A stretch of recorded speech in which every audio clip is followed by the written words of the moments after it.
Hi, I'm Leonard Maltin, and it's my pleasure to introduce this long overdue collection of U.P.A. cartoons. If you're not familiar with them, you're in for a treat. And if you only know some of the more famous titles, you're about to discover a rich vein of animated entertainment. Remember that these short subjects first played in theaters as accompaniment to feature films, and not just at Saturday matinees.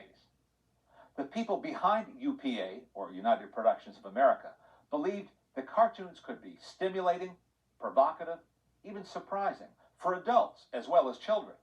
The founders of U.P.A. were forward-thinking artists who wanted to break away from the routine. They embraced contemporary graphics, which the public was already seeing in advertising art and posters, and modern art as well. They didn't want traditional-looking characters or literal backgrounds in their films. They believed that audiences would accept new ideas, using splashes of color to indicate backdrops, for instance, and fresh approaches to movement, and they were right.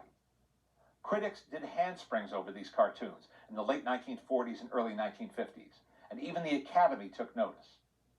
When U.P.A.'s first theatrical release, Robin Hoodlum, earned an Oscar nomination, it was a huge step for these innovators, most of whom had worked for Walt Disney in the days of Snow White and the Seven Dwarfs and Fantasia. Now they were actually competing with Disney. Over the next decade, they amassed 12 nominations and 3 Academy Awards. Although U.P.A. wanted to avoid repetition, they couldn't run away from success. When the executives at Columbia Pictures, which released their shorts, saw the 1949 cartoon Ragtime Bear, starring a nearsighted old coot named Mr. Magoo, Is this the Hodgepodge Lodge? they insisted that U.P.A. bring him back, and he quickly became the studio's breadwinner.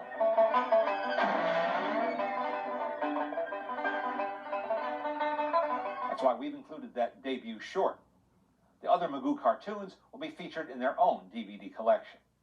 U.P.A. adapted works by authors as diverse as James Thurber and Edgar Allan Poe. But their biggest success derived from a story by Theodore Geisel, better known as Dr. Seuss. Well, when he started talking, you know what he said? He didn't talk words. He went instead. Gerald McBoing-Boing was clever, funny, and touching. Everything a film could hope to be. Yet it didn't look like any cartoon ever made in Hollywood before. Although they fought it, Gerald was a star, and the studio eventually brought him back 3 more times. Animation expert Jerry Beck and I will tell you more about some of the most significant cartoons and a handful of commentary tracks. If you're intrigued by what you see, I hope you'll give those a try. U.P.A. cartoons were praised to the skies when they first came on the scene, and they had enormous influence on animators around the world. But they're somewhat neglected today. That's why I'm pleased that the folks at TCM have brought them back in this DVD collection. They deserve to find a whole new audience.